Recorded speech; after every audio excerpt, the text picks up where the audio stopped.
Hey everybody, welcome back to Mosaic Life. I am so excited that you are here this Sunday night at 6. Right now, we're on pause getting geared up for season 2, and this is very special because you just probably passed out 3 times this week from eating so much turkey because Thanksgiving is this week, right? It was last week. Or am I getting my weeks messed up? Yeah, this would be, I guess, Yeah, technically Thanksgiving. the 2nd. Mm-hmm. So happy turkey.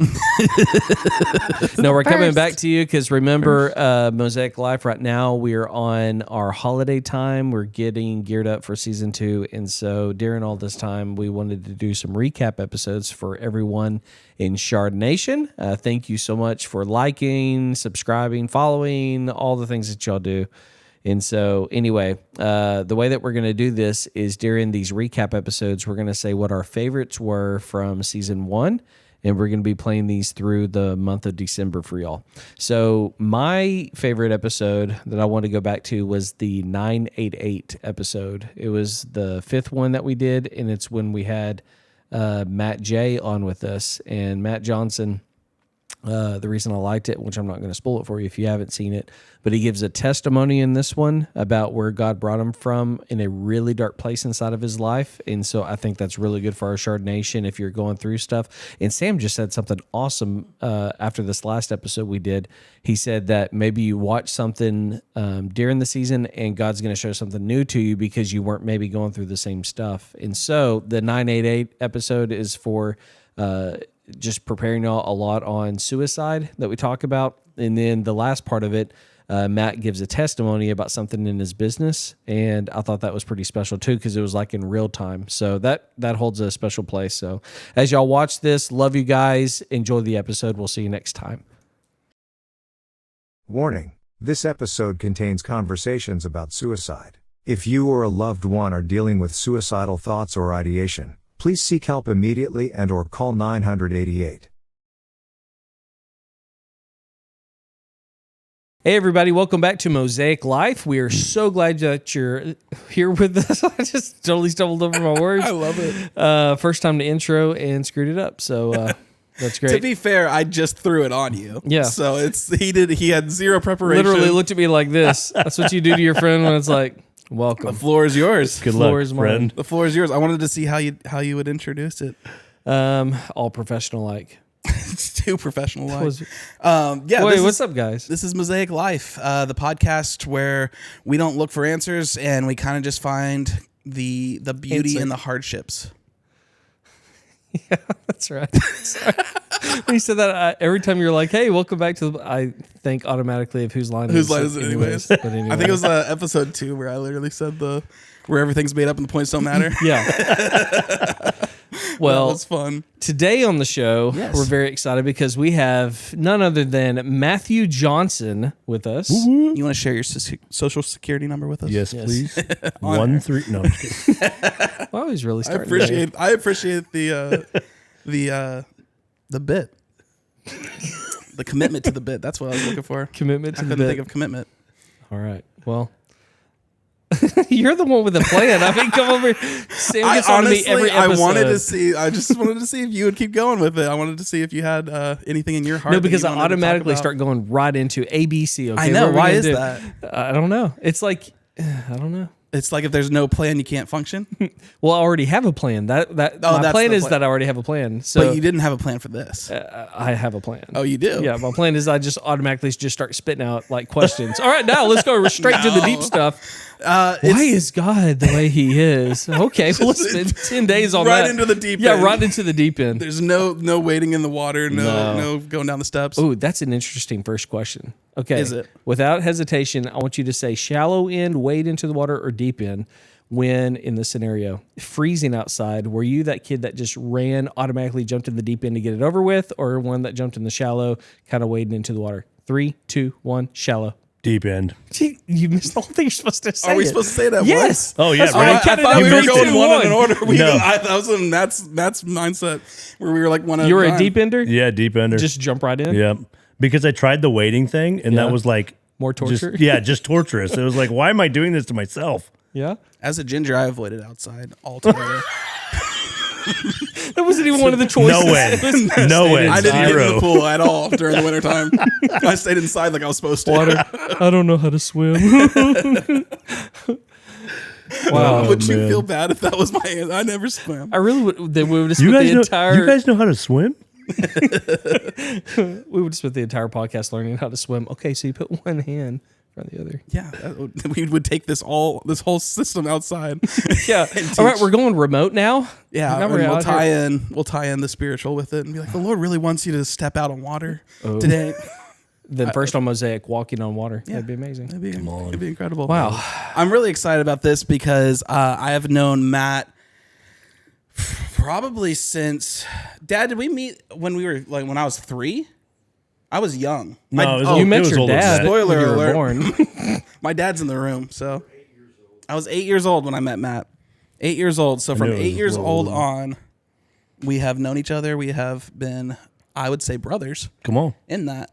And like, in fact, one of our conversations that we had, you had the perspective of we had the funship of brotherhood without like hating each other. Yeah. And that Without was- the living day in and day out together, like Yeah, like being actual blood brothers, where you like get mad at each other about stuff and all Yeah. that. We just got to enjoy like the fun part of the brotherhood, and it was great. it was fantastic. And me and Daniel hate each other. And so we have that hatred brotherhood. No. So we have No it totally fun. covered here on the Completely this covered on podcast all right now. aspects of the brotherhood. No, so I'm very excited to have you on. I'm very excited for this whole thing to be happening right now. And I would love for you to give the Mosers a little bit about. You're doing it. I don't It know if caught we're on. actually calling them the Mosers. I like don't wanna- Mosers. I like shards. Shards. Our little shards. It's terrible. Context to you and who you are. Boom. All right. My name's Matt Johnson. I grew up in Nebraska. I'm the youngest of 3 children, so I'm the only boy. So I grew up with sisters beating me up and doing things to me that Swirlies, no the whole little boy thing. should deal with. Getting dressed up like dolls and all kinds of things like that. Explains a Yeah, whole see? lot. See? Man. No, really, we had a good childhood. Grew up in the church. But there's a lot of things growing up in church that you run away from just because it's stuff that you feel like is forced on you. But in reality, if you could look back, I mean, it was just obviously your parents wanting the best for you. Right. But that's not how you see it as a kid. And things forced on you. So Yep. grew up in the church, had a great childhood. My parents are still together, that kind of stuff. Had a great family, but still struggled with a lot of things growing up. My biggest thing was when I was probably, 8 years old. I got drug into pornography and stuff like that from a neighborhood kid. And that's been my battle for life, just struggling with that. And when you're that young and you get hooked into something like that, it's so hard to feel good about yourself, like to feel like you're a normal kid because you always feel dirty and like something's wrong with you. And when you're a kid, you think you're the only one other than like your friends you're doing it with. Like, Yeah. it's just at church, you're at church and you're like, well, these neighborhood kids don't go to church with me. I'm like the worst person here. Yeah. And so I grew up with that mentality that I was like this dirty kid and I didn't deserve to be there. So I always kind of ran away from it and pushed myself away from it. And obviously I had tons of words that God had a calling on my life and all that stuff. But as a kid, you run from that stuff. I mean, especially when you're in that position where you feel like you're no good, you know? And so as time went on, growing up, just had a normal childhood until I was about 15. When I was 15, I got shot in the eye with a paintball gun, ruined my vision in my right eye. And that just sent me on a spiral where I was in my parents' basement, stuck in the bed. Well, first of all, for 2 days, I was blind, completely blind. So that was terrifying because I thought I was going to be blind. And then finally, my vision in my left eye started coming back after a couple days. But then I had to spend 3 months in my parents' basement in the dark. They couldn't turn any lights on. I couldn't watch TV. And I was in a chair at a 45-degree angle. And, man, talk about a time of depression. Man, it just hit me hard. And at 15, I mean, I didn't get to see any of my friends that summer. Nobody could come spend time with me because we couldn't watch a show. They just have to sit there. No 15-year-old kid's just going to come sit in your basement, you know? Yeah. And so I was alone a lot and couldn't even go to the bathroom. My parents had to help me get to the bathroom. I couldn't take showers. I had to take sponge baths in the chair. It was terrible. But that sent me into a really dark place of depression because then when I was going back into school, like once they released me to be able to be up out of the chair and go into school that year, this all happened over the summer too. We were like a week into summer break and this happened. So I spent my whole summer break where I was supposed to be playing and having fun in this chair. And so at the end of that, when we were going back into school, I found out that I wasn't going to be able to play sports and stuff anymore. And when I was a kid around all my friends, like that's what we did. It was sports, you know? Right. And I hadn't got into hunting as much then. I hunted and stuff, but not like I do now. And so sports was the thing, and that's what everybody else did, so that's what I did. And so I had lost all that. And so I fell into this deep depression, and I like got to the point where I thought, man, that my life is over. There's no point. Like I can't do the stuff I want to do. And so the enemy really got me into my head thinking like I should just end it. Like it's not worth being around, you know? Yeah. And so I decided I was going to kill myself and got my shotgun out and was about to pull the trigger. And my parents had just left. They were going to go to the grocery store and I was going to do it while they were gone. Yeah. And my mom was going out to the vehicle and they were about to back out. And the Holy Spirit said, no, go back in and get Matt because something bad's going to happen. And so she ran back in and frantically said, Matt, where are you? You're supposed to come with us.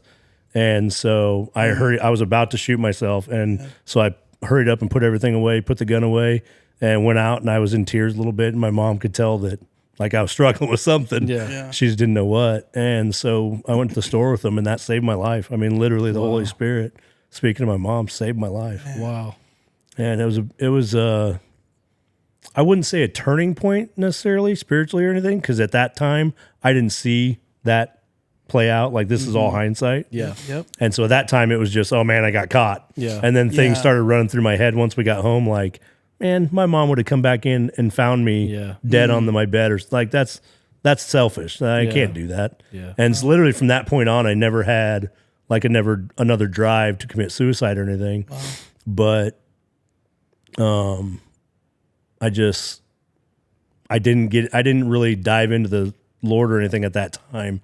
I just kept on living, you know. It was just every day just trying to do my best. And going through school, I couldn't I tried to play sports again, couldn't. I got hit a few times in football and would black out and I couldn't play, so I had to quit. And then my coach that I told I had to quit called me a quitter, not understanding the situation. So that weighed on me. Like it's like enemy piled thing after thing on me. Yeah. And then you go into like, after I graduated, I wanted to go into the military. Well, they wouldn't take me because my eye was messed up. Wow. So that was another thing that I like had my heart set on I wanted to do and couldn't. So it was just another setback for me. And so I just got a job, regular job. I can't even remember where I worked at the time right after school. Right after high school, I went to Overhead Door and worked at Overhead Door for a while.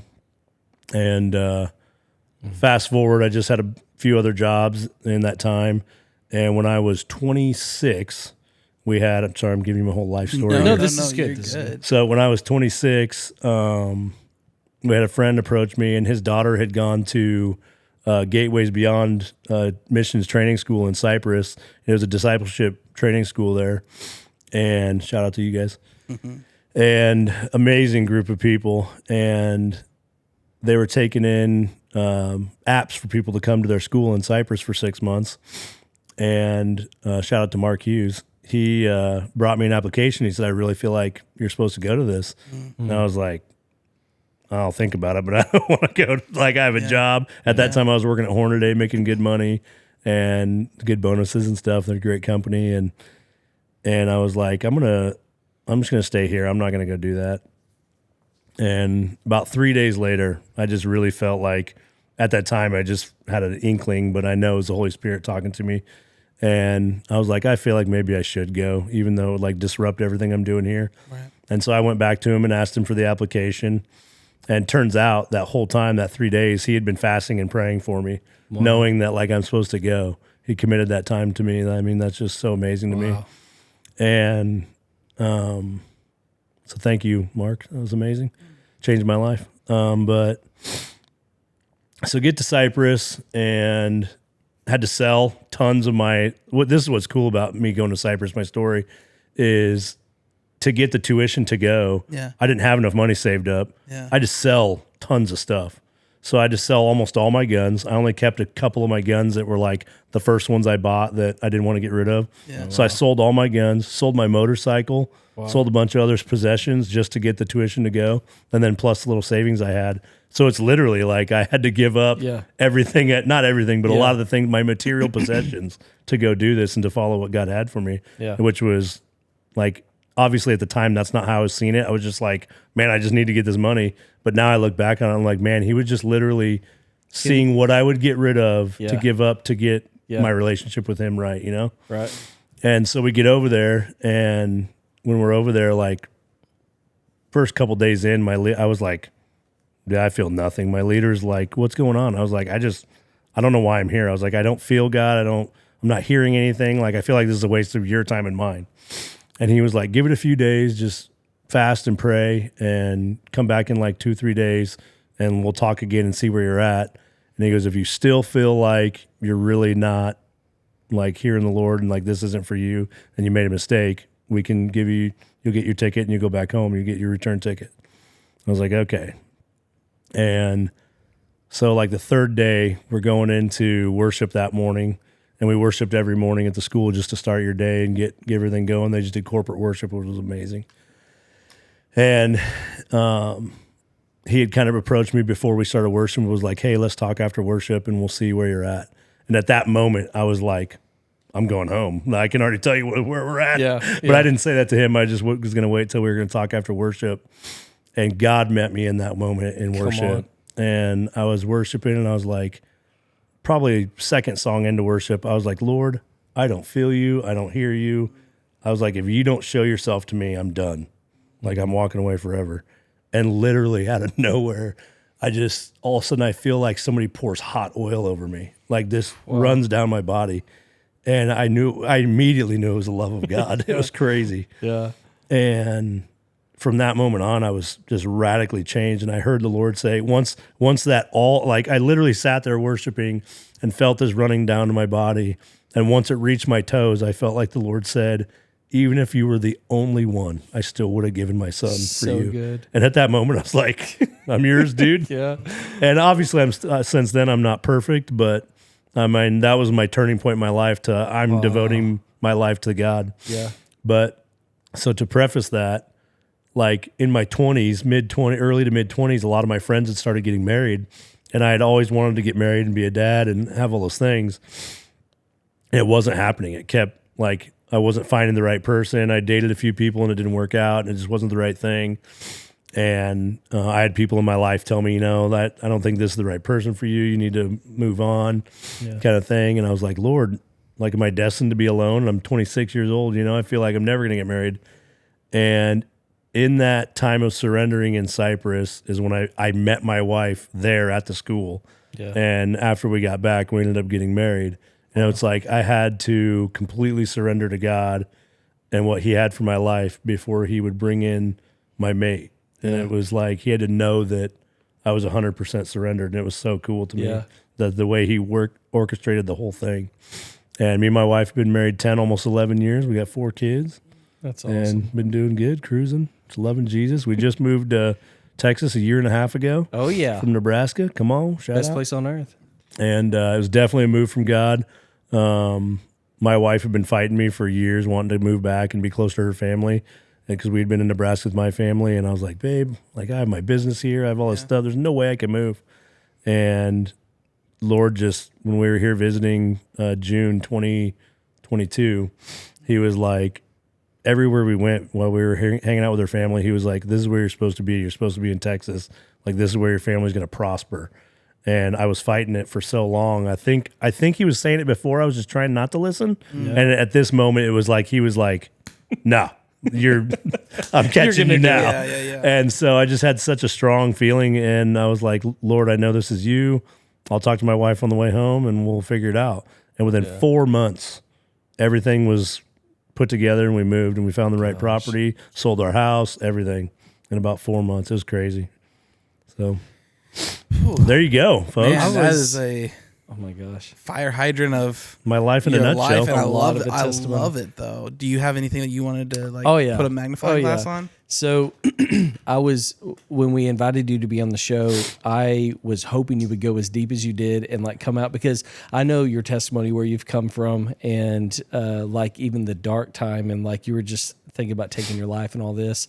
And I just want to say, like, I think it owes it to our Mosers to stop and listen and what Holy Spirit's saying in this, because I want to get back into how God's blessed you and all the move here and all the things that you heard from God and stuff. But I think we need to back up just a little bit. Come on. And focus on, like, you're at one of the darkest times in your life. God allowed that thing to happen. It was an accident, and what it is. It happened, and you walked through that, and then it entered into one of the darkest times in your life. And then God, out of that darkest time in your life, brought the most beautiful stuff that literally your inheritance is downstairs right now. You've got kids running around, your wife's here, and everything happened from that one horrible accident that led into the darkest time where you had a choice that you had to make. And I don't know. I really don't have a question or anything. I'm just like pinpointing and saying that, like, there's so many little things inside of my life, your life, and Matt's life. Like, what if your mom had not have come back? What if this? And we deal with 1,000 what ifs, and God intricately like sewed all the stuff into your story to where now it's all, you can't say it's not because of God's you can't glory. say it's not God. I mean, there's so much evidence in my life that. And even now, looking back, like I've had God speak to me about like the accident and the reason some of the things happened. Because I've still in my back of my mind sometimes like, Lord, why did this happen? Like, why did I get shot in the eye? Why did all this stuff happen? And I actually had an epiphany. I was talking to Daniel, I don't know, it was a few weeks ago. And the Lord was showing me that like my dream was to go to the military, and I really wanted to be a Marine, like scout sniper. That was like what I wanted to do. Yeah. And so I was getting fit and getting in shape and wanting to go do that. And with the eye thing, I couldn't go. And I was praying like the other day, and all of a sudden, I wasn't even praying about that, is what's crazy. And all of a sudden, God showed me, he was like, just showed me this blip, and he was like, if you would have gone, you wouldn't have made it through war. Yeah. And he was like, I have a specific call and purpose on your life that I needed you here for. Yeah. And that wasn't to take away from all the people that have gone to war and died. Yeah. Because God had them in that place for a reason. Yeah. And shout out to all of our military, but it was like, that's not where he needed and wanted me. Like he has a time and a place for me, and that I'm supposed to flourish. And I believe that's now. I believe that's why he moved us. The next move of God that's coming, I think he has something for me in it. Yeah. That's a big deal. And not that I'm a big deal, but, he just showed me that there were so many little things in my life that, like, dude, I'm telling you, when I was growing up, it was like the enemy was out to get me. Like me and Daniel joke, I got like 10 guardian angels got to rotate in and out because there's so many tag out. Yeah, because I've had so many crazy accidents and things happen that have changed my life and like altered what I can do and what I can't do. Yeah. And I really believe those are all little moments that God either used that to keep me from something else. And like one time, this is a great story. So when I was 16, I was feeling pretty tough. I was a pretty big kid. Yeah. I had growth spurts early. And so I was going to go out and go to a party with some of my friends. And I didn't drink growing up, but I always drove the guys home that were getting hammered. Yeah. And so I was going to go to this party, and my mom had a dream that a kid at the party that I was going to go to got beat up and dropped off at their driveway, like partially dead. Like they didn't think he was going to make it because he got beat up so bad. And so I was going to go to this party, and my mom had a dream that was me. Wow. And so she tried to stop me at the door, and I go, "You're not big enough to tell me what to do." And she punched me. So my mom punched me. and she was like, "That's the only way." She goes like, "I didn't know how I was going to stop you. Your dad wasn't home." Yeah. And that stopped me. Like when she hit me, I was like, I can't believe that just happened. And I literally just said, okay. And I turned back around and went up to my room. That was it. There was no argument. There was no fight. I was just like, all right, well, I'm not going to go then. You feel that strongly about it. And so you're giving advice to like all the moms out there? Yeah. So if you're dealing with a rebellious 16-year-old boy, just knock him one. You've heard it from Matt to change their heart.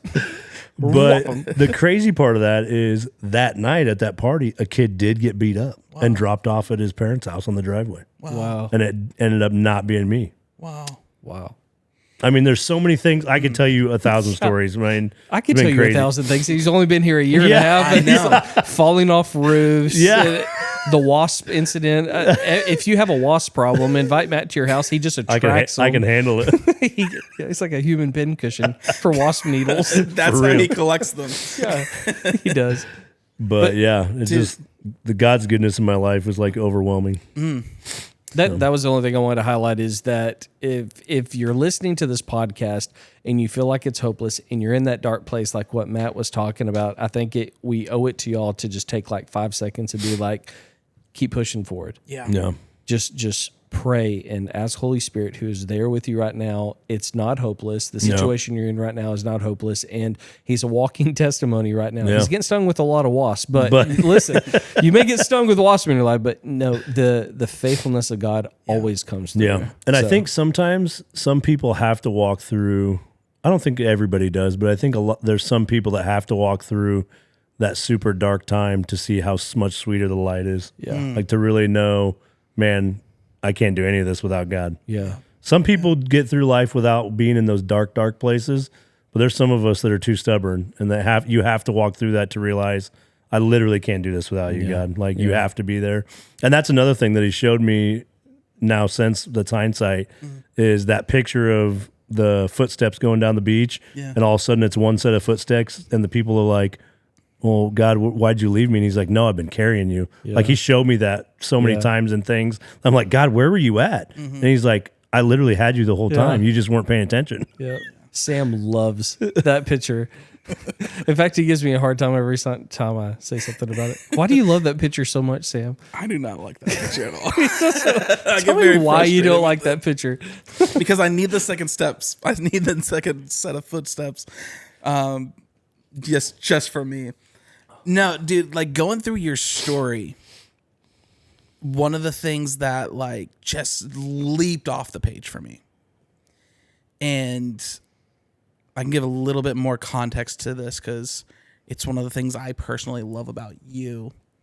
You have beautiful prophetic insight. Yeah. And you move beautifully in the prophetic. And it's interesting to me that at the very start of your story, the enemy tried to warp your vision. Yeah. He started with what you were looking at Wow. and tried to give you perversion in that Yeah. and get you addicted to that. And then he physically went after your sight Wow. Yeah. and brought you into literal darkness where you had to sit alone and isolated. Yeah. And dude, you have this seer's anointing. And I just, of course he would attack your vision. Like it made perfect sense to me as soon as you started. And I was like, the way that the enemy is just focusing on your vision Yeah. and trying to take that out so that you couldn't even see a future for yourself. Yeah. Well, and he tried to take me out before I even started. This is another crazy story. Go for it. So when my mom was pregnant with me, the doctors were telling her that I was basically a dead fetus and to abort me. And she said, no, God told me that I was going to have a son and he was going to be okay.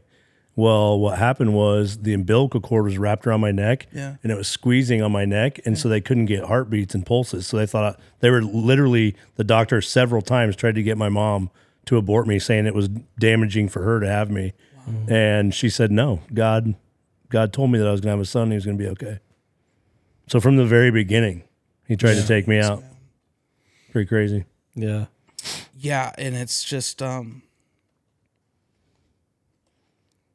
think that there is ironically perspective here. That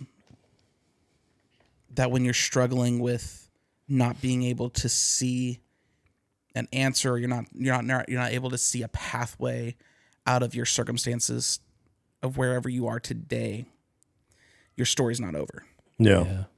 Like you can make it one more day. You can make it to the end of this day and push through it and see a turning of a page. Like there are so many seasons that you walked through. There were so many seasons that you thought were failures for you or downfalls for you, that God literally used that to mold who you are. Yeah. And then to give you this amazing spiritual gifting in the exact thing that the enemy was attacking you with. And it's just like that's such a beautiful narrative that I see over your life. And as you walk forward into your legacy and your what you impart to just literally, dude, everyone around you. Yeah. Like, I have seen you step in front of strangers and give the most accurate words. And it's just like the Lord speaks beautifully to you and you allow him to speak through you. And I love that so much. And your heart in it is just like this pure joy to be around. Yeah. And like, you are so life-giving. You have spoken into my life in very hard times, even recently, that I needed the words that came out of your mouth. I appreciate that. And I'm so like happy to have you on this episode today. And so like a part of this podcast is we try to take something that we feel like shattered us, and we just simply ask questions about it and try to find perspective and take a broken piece of glass and rotate it until we see the beauty in it. And I'm trying to figure out what we want to magnifying for this episode, because there's so much. I mean, you gave us so much in just your story alone. And I think that the Holy Spirit really wants to speak vision into those who can't see anything. Yeah. And they can't see, and they feel like they're in a dark place. And you just said where it's like that dark, or no, it was you. The darkness that you're more appreciative of the light. Yeah. Because it makes of the light darkness. so much sweeter. And I think we're so quick to dismiss pain. Yeah. Yeah. And like, Oh, yeah, for sure. we get through our hard seasons and we say like, or we see the beauty after the hard season, and we're quick to forget it. And we're quick to just be like, oh yeah, this is what I'm doing now.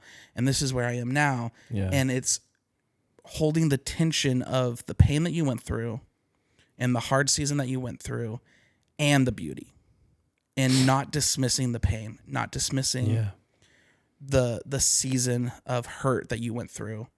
And because I think that a lot of us, when we give our testimonies, we're like, yeah, I did this, but God, like we quickly move on to the next thing. Yeah, the good stuff. The good stuff. We don't talk about the hard stuff. And this is like something that when I walked through that period of depression and like wanted to commit suicide, before that, I always thought and was taught growing up, like suicide's so selfish. Like you can't do that. But I feel like God walked me through that so I'd have empathy for the people that struggle with that on a bigger, wider basis, like daily. And it's like, people are like, well, how could you ever want to commit suicide? If you haven't been there, you don't know. Yeah. Because it's a dark place. And it's literally all demonic. It's Satan trying to take people out that have incredible callings on their life. Yeah. And some people he wins out. And it's the saddest thing I've ever seen. Yeah. And like we had a guy that works for us, a really good friend, Aaron, that he went through the military and lost a bunch of friends. And he's had to watch a lot of them commit suicide now that they've been home. And I can't even imagine what he goes through on a daily basis. Those guys that they just can't handle regular life anymore. And there's so many people daily that do that God has such a calling on their life, but Satan won out. And it just makes me sick. And I feel like we don't fight enough for that. People think of suicide and they kind of shy away from it and don't want to talk about it and don't want to be around it. And if you know somebody that tried to commit suicide, people kind of shun them. And man, that's the absolute wrong thing to do. We got to be embracing people that have walked through that or are walking through that. Yeah. Yeah, I think it's important to create a space where it's okay to be uncomfortable. Yeah. It's okay to talk about uncomfortable things. It's okay to sit here in it, even though, like you said, like we shy away from it or we quickly move on to the next thing. And it's like you subconsciously are telling someone like, oh, we don't talk about that. Yeah. And there is such power to speaking it. Yeah. That you're literally taking that gift away from them and saying like, you can actually overcome by vocalizing this. Yeah. You can overcome by saying, hey, I'm kind of wanting to give up today. Yeah. And like to have the ability and the space in which you can have those conversations is so important. And that's what I want to create with this show. That's what we want to create like long-term for Mosaic Life. And it's just, this is a space that you can be uncomfortable in. Yeah. And we encourage that. We don't want to move past it too quickly at all. And so I know there's the suicide hotline that you can call, and they will talk to you no matter who you are forever, however long you need. Yeah. And I don't know the number off the top of my head, but we can put it on the screen here for you guys. If you are struggling today and you need someone to talk to right this second, please call. Yeah. Yeah. Please call. And if you know someone who is struggling, I think it was during the Super Bowl, there was a Super Bowl commercial, and it was about suicide awareness. And it was like these two friends at a sporting event, and the other one was just like not present. You could tell like he was depressed, and the other guy's like trying to get him like into the game and everything like that. And like really like hollering and cheering for his team and stuff like that. And then like the next scene, it's a different game, and the guy that was dealing with the depression walks in, but he puts his scarf around the chair next to him. Mm-hmm. And it said like, sometimes the signals are harder to see than you think. Yeah. And it was the guy that was cheering and who was just trying to have a good time, who had given up. And it's like, if the people in your life who you are feeling have it all together, it's the sadness of what happened with Robin Williams. Yeah. That the people who bring you joy in life, that brings laughter, sometimes they're the ones that are struggling. Yeah. And you need to check in with your friends. You need to check in with your buddies and your family members. And even if they seem okay, just have a genuine conversation. I can't tell you how many times I've had people just say like, hey, how's your heart? And genuinely want to know and give you the space to say, I'm struggling. Yeah. Give you the space to say, I'm not okay right now. Yeah. And it's really hard. And I'm trying to see the light at the end of the tunnel. I don't see it. And too often do we get asked questions like that, and it's just the passing by, hey, how you doing?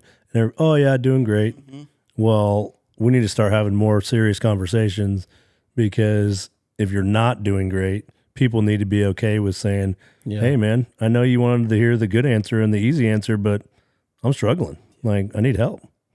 And there's nothing wrong with that. And we need to start creating a culture of it's okay to not be okay. Yeah. Too much lately, it's like if you're struggling, you're put on the back burner. Mm-hmm. And that's why we're losing so many people. Mm.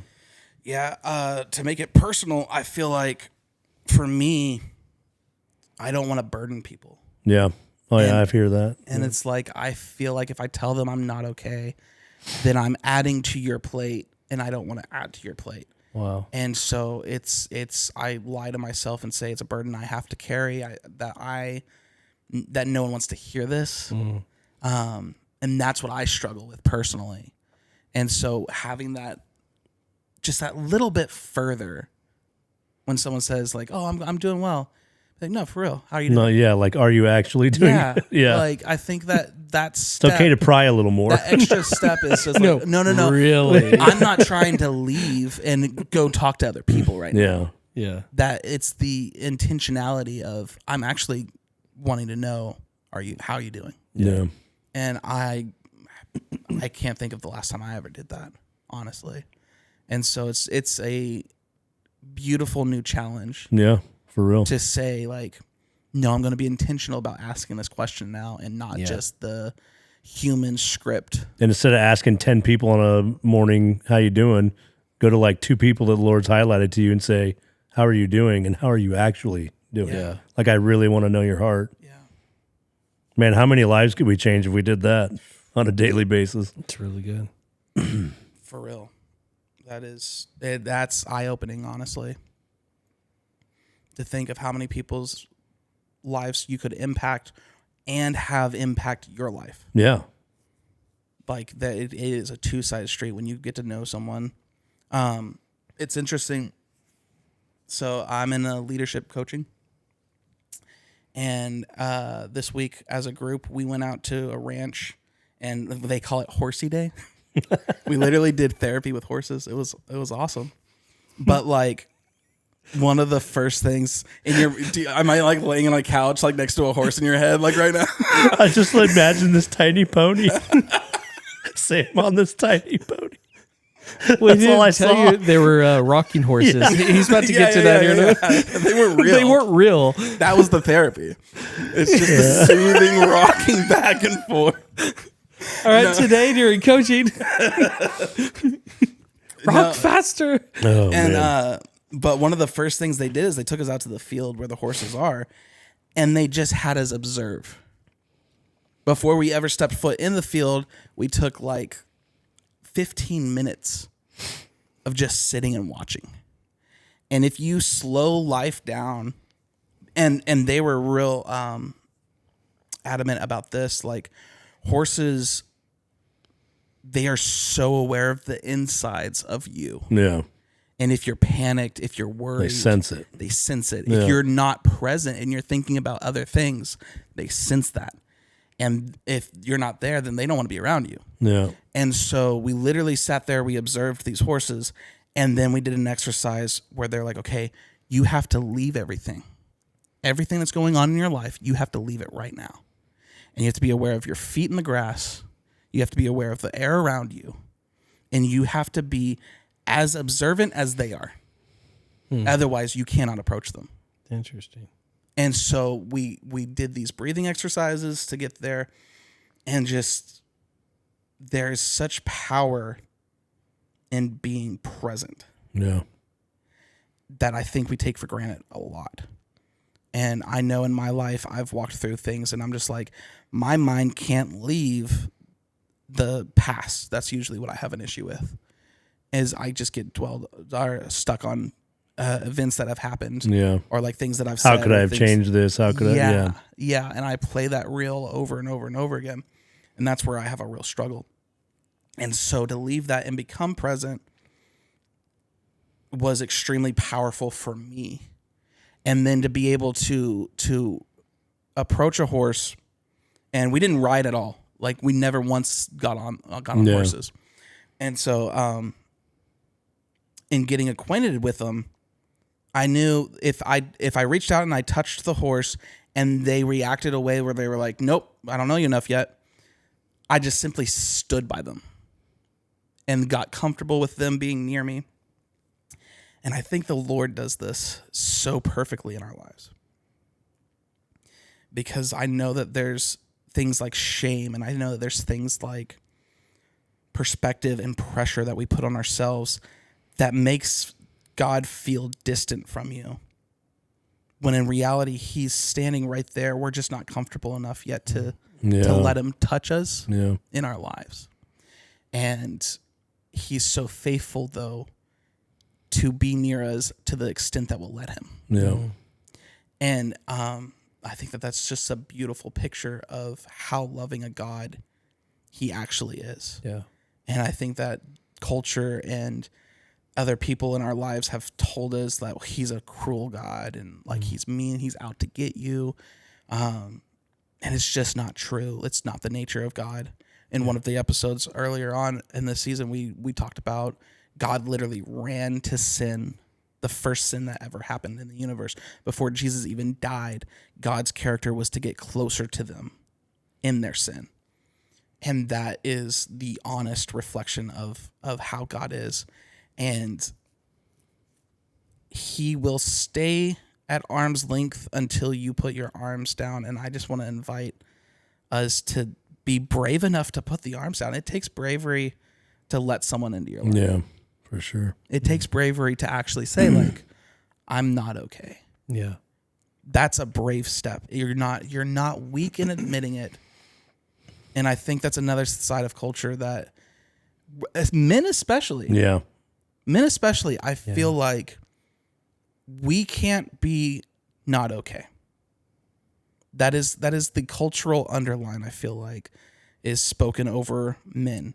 And we have to be strong and you have to be brave. But being emotional, having tears in your eyes is still strength. Yeah. That's cutting off your emotions is not strength. Being dead emotionally isn't courage. Yeah. Being able to say, man, I'm scared out of my mind, and I'm still taking these steps forward. Yeah. That's the true strength. That's the true courage. And having tears in your eyes through a hard season of your life is still a picture of strength.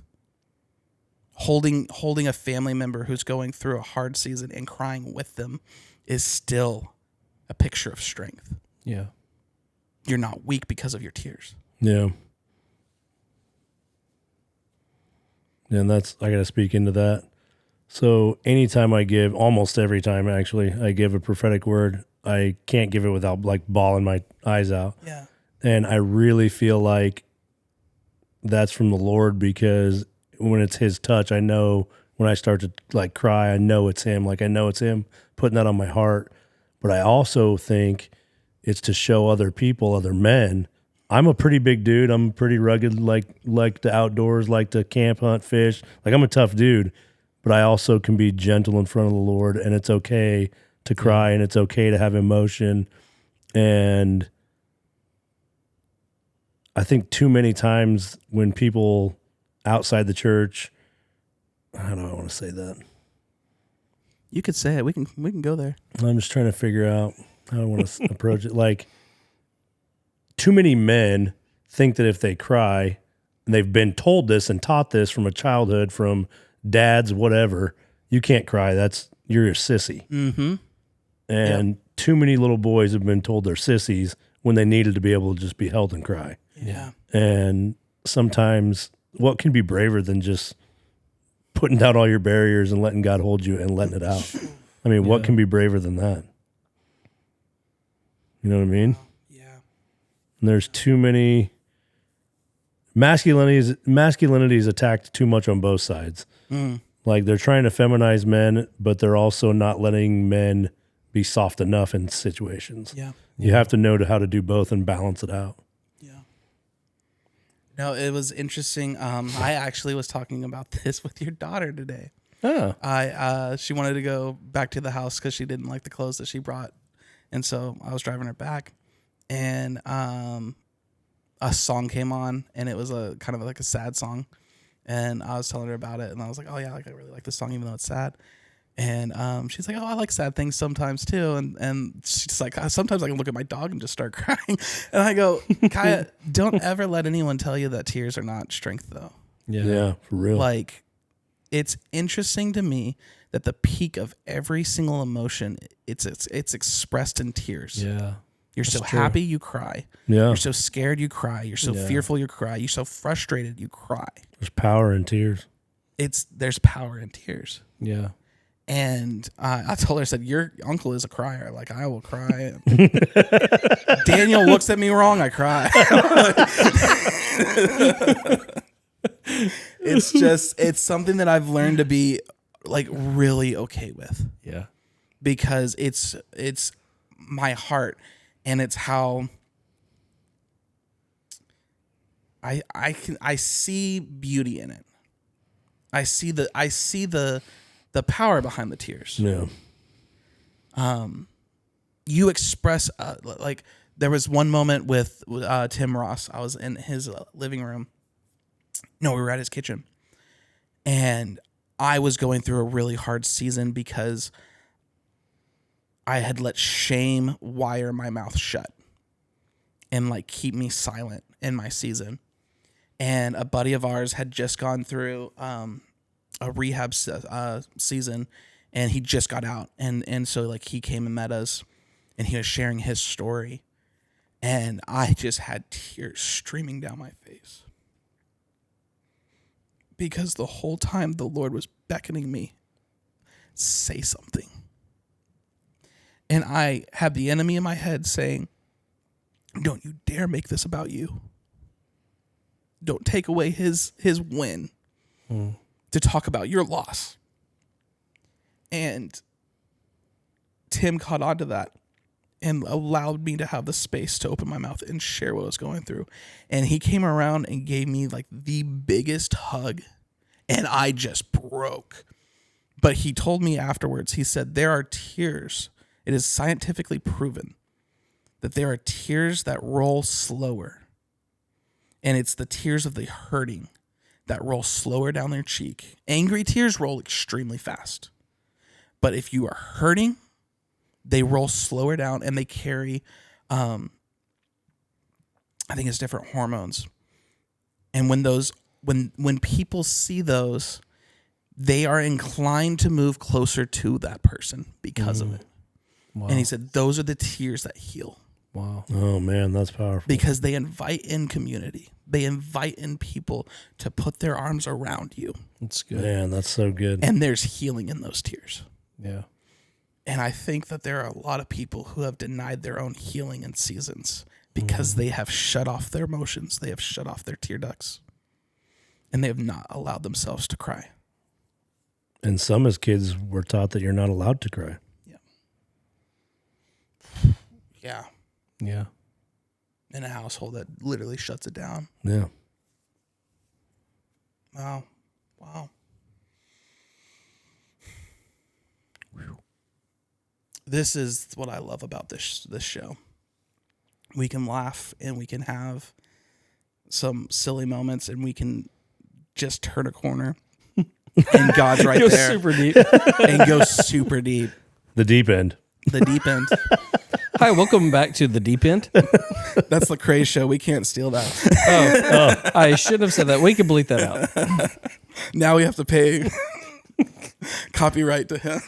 What did I do? Oh man. No, but it's always fascinating to me to see where the Lord wants to take the conversations. And that's why I love the format that we have it's open. It's open conversations. We can literally, I love the verbiage that we've found of putting a magnifying glass on something. Yeah. And that magnifying glass can be moved. Yeah. And we look at this piece for a little bit and we talk about this. And I feel like that's what we've really done this episode is we've talked about a lot of different things. But every single one, it's like the Lord has kind of led it to it and said like, okay, let's hit this real fast because there's some people out there that are listening that need this. Yeah. And now they need to hear about this. Yeah. And so, Daniel, do you have anything you want to add to this? No, this is really good. I just want to see if there is any, like for all our listeners out there, like, is there any encouraging word that if they're going through a tough season, or I feel like you're on the other side of that season, you're in a season of just tremendous blessing, breakthrough, and and growth, a lot of growth. So what would you say, Matt, to those people that are like, at this moment, they're hurting and they're in that dark place? If you could say anything to them, what would it be? Oh man. Not to put you on the spot. And we could take our time with this. Don't feel like you have to answer. Yeah, I don't want to Yeah. rush through it. Yeah, that's beautiful. There is great gain in the perseverance of making it through something like that. So obviously you're in a rough season, you want out of it, Yeah. but sometimes those rough seasons, God has us in what we'd call a desert season. Sometimes those are the dark seasons. Yeah. And had my desert season not been so long, I mean, it felt like a long time, you know what I mean? Yeah. It felt like a long time. And it was a long time from the time I was 15 till I was 26 before I was really set free and felt like I was out of that season of my life. But that was, obviously going through it was the worst time ever and I hated it. But if I look back on it now, I'm so thankful for the time God spent molding me and giving me things that I can now minister to people through that I've experienced. I'm not just saying, hey, I feel like you should do this. I'm saying, hey, I walked through this. Yeah. This is how you should handle this. This is what God wants to show you, and you're going to be okay. Yeah. Like God, no matter what, going back to Sam's favorite picture, no matter what, it's not your footprints, it's God's, and He has you. Yeah. Like, just know that through the dark season, He's not going to let you go. That's so good. And there's so much blessing on the other end. Yeah. If you make it. If you make it through, there's so much blessing. Yeah.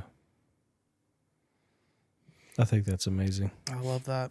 I do want to, before we close out this episode, I want to give you any space.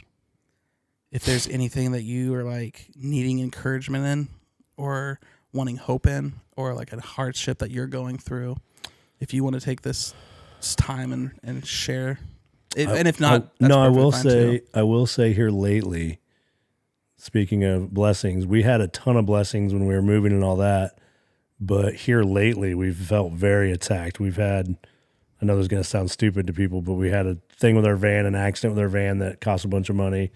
We had taxes go up, which cost us a bunch of money. What else? We had like my tractor broke all within like a 2-3 week span. Wow. And, man, I just told Daniel the other day, I was like, dude, I'm struggling. Like, I feel like every time we turn around, we're being attacked. Yeah. But already, it's crazy. Already in the last like 2 days, God has like been showing me like how he already handled it. He was like, I knew this was coming. That's why you have this insurance. That's going to cover you here, and it's not going to cost you as much. I gave you a raise last year for this amount. It's going to cover your finances that you lost for fixing this, and this. Like he already knew that was coming, and he took care of us. So I can't say that there's anything right now that I need like prayer for, I guess, actually my business to take off a little more here. It's been slow going, and I just want to see that pick up. So literally while you were just talking, Come on. it's like it goes right back to what I said about the beginning of your story. The enemy is attacking your finances, and that's because there's an abundance and a blessing that's coming. Come on. And he's making you feel weak so that you give up before it gets there. No. But I strongly felt that whenever you were talking, and I noticed like that you were saying things that all it had money in it. Yeah, all of it was like, Yeah. I was worried about money Yeah. the whole time. Yeah. I was like, Lord, how are we going to afford all this? Everything broke at one time. Yeah, and I feel like the enemy is throwing punches where the Lord's throwing blessing. Come on. And so that's my encouragement to you right now for that.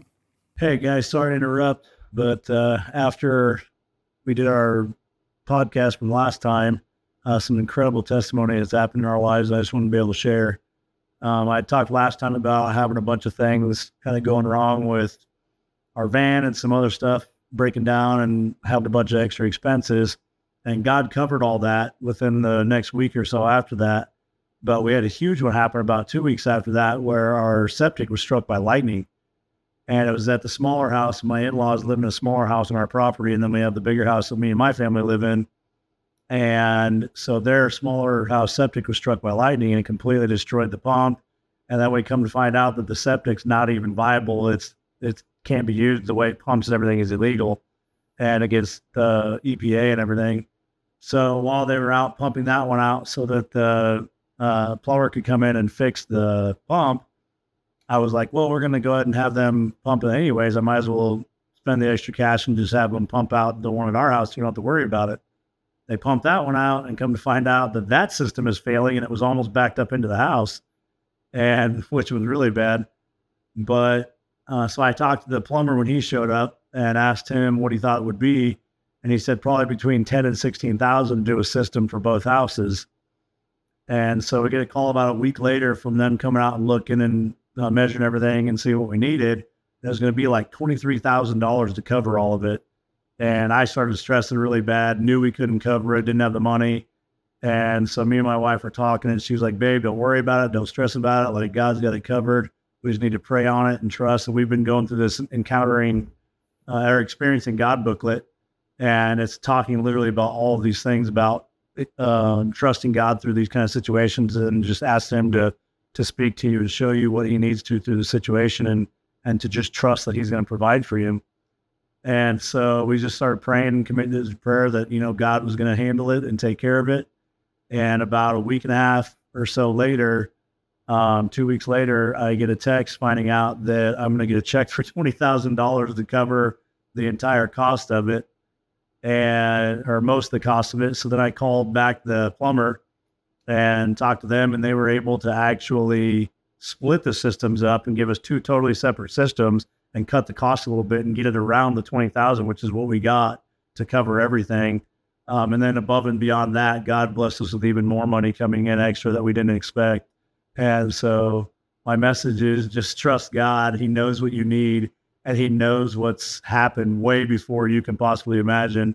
I mean, he's known it since the beginning of time that this was going to happen to us, and he already had it covered. And what was really cool that he showed me was I was praying about it, and I was like, God, what can you show me in this? And he was like, I covered it, but I also knew it was coming. And the lightning strike was used to show you that your system was backing up and that it was about to back up into the house. Had this other system not been struck by lightning, it would have backed up into our house, and it would have been too late. We wouldn't have known it.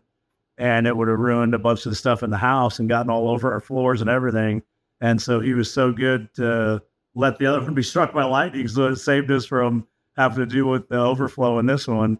And so actually the lightning strike was a blessing in the end. So it was really cool. I just wanted to share that, and you guys just be blessed. Thank you.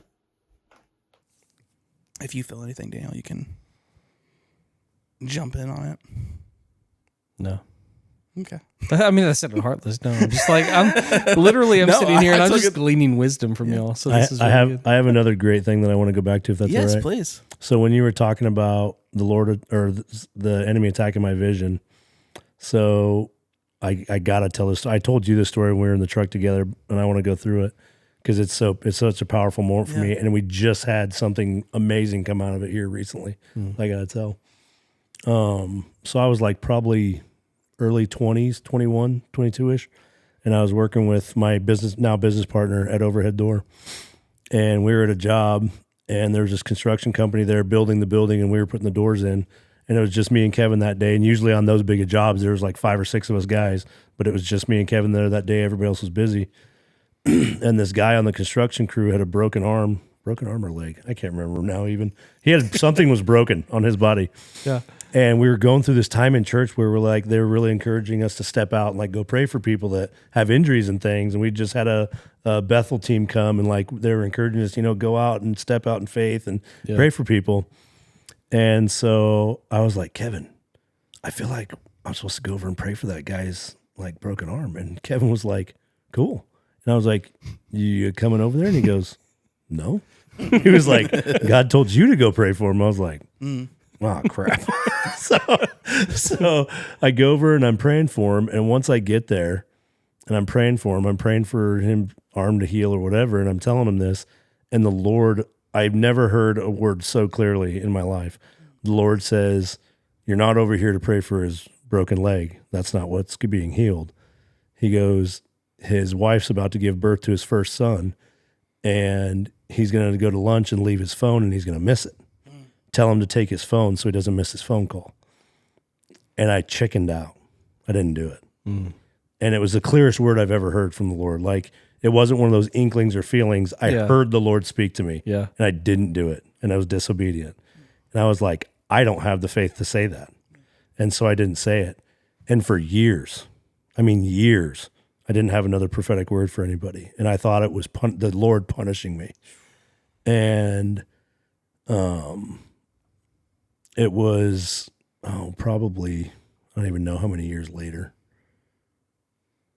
It was probably 7 years after that. I didn't have a word for that long, not a single prophetic word for anybody that I can clearly remember. Wow. And I finally had a word for somebody, and it was simple. God gave me a little one, and it wasn't something I was afraid to speak. It was very generic. So I went over and gave the person the word, and it was like that freed me a little bit, but it wasn't the end. Like, I still had to walk down this road of learning to trust that I was hearing the right thing. Wow. And one day the Lord showed me, he was like, I didn't shut you down. I wasn't punishing you. He was like, you were stepping in front of you. You were the only one in the way. He was like, you were ashamed that you let me down. Because what happened was that guy came back from lunch that day because I didn't tell him that word. He came back from lunch that day and had a missed call on his phone. And it was his wife had left a message, and he was really upset, and he was cussing and yelling. And the guys were like, what's wrong? And he was like, I missed my son being born because I forgot my phone. And I took all that guilt on. I took all that on me. And I took not getting a word as God punishing me, but it was me shutting my own ears off to what God was saying. So I just want to say to people, if you're too afraid to step out and say the word, don't, if you feel like you messed up or whatever, step out of that, shake it off, and keep listening to God, because he wants to give you more. I took years off of words I was supposed to give people and blessings I was supposed to give people. I robbed people of blessings out of my own guilt. Wow. And I just want to say to people, it's you stepping in the way. It's not God giving up on you. God never gives up, and he never stops speaking. Yeah. It's us getting in our own way and shutting it down and saying, no, I'm not good enough. I messed up. Wow. Well, That's really good. No. That was this. That was like, that's another one of those like pivotal times in my life that was like God showing me it was all me. Like that, he was always there. He was always loving me. It was I shut it down, not him. Yeah. He never gives up on us. No, he doesn't. No, I think that's extremely encouraging for our listeners, because they could have that perspective of God has shut down or has turned himself off from me. And that's not the case. Like you said, like he never stops speaking. He is always speaking. He's always wanting to tell his children that he loves them. Yeah. He's always wanting to tell them that he's proud of them. Mm-hmm. And you have to just find the empathy and the forgiveness for yourself. Yeah. In the hard season that you went through.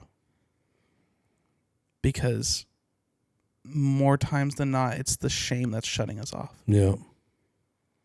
Yeah. And shame has a way of wiring your mouth shut.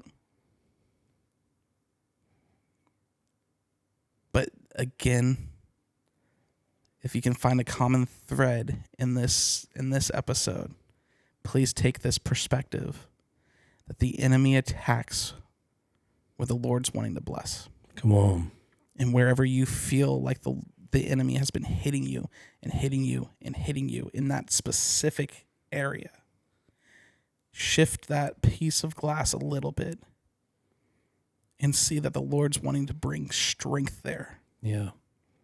And that the reason it hasn't taken you out is because there's a muscle that is enduring and building under every blow.